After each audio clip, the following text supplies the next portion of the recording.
Nagsampa ng patong-patong na reklamo ang dalawang Chinese na nasagip sa illegal na Pogo Hub sa Porac, Pampanga laban sa mga middle manager na nang-abuso umano sa kanila. Balitang hatid ni Salima Refran. Hoy, sino yan? Sino yan? Hoy! Nakatakas Ay, stop. o di kaya'y nagpapasaklolo. Ganito nailigtas sa mga otoridad ang dalawang Chinese na biktima umano ng pananakit sa sinalakay na Lucky South 99 sa Porac, Pampanga. Ang isa nakaposas pa sa frame ng kama, habang ang isa iniwang nakakulong sa isang kwarto. Pareho silang tadtad ng pasa sa katawan at ilang araw nang walang kain.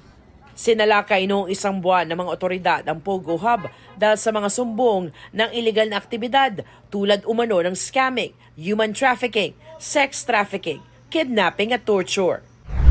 Mas maayos na ang itsura ng dalawang biktima nang humarap sa Department of Justice. Naghain sila ng patong-patong na reklamong human trafficking, robbery, serious physical injuries, kidnapping at serious illegal detention laban sa mga Chinese middle managers ng Pogo. They put workers here from abroad to work in these Pogo hubs by force or intimidation for whatever leverage or form of pressure, forcing them to do that. Kept locked for several days and also binugbog, subjected to inhumane treatment.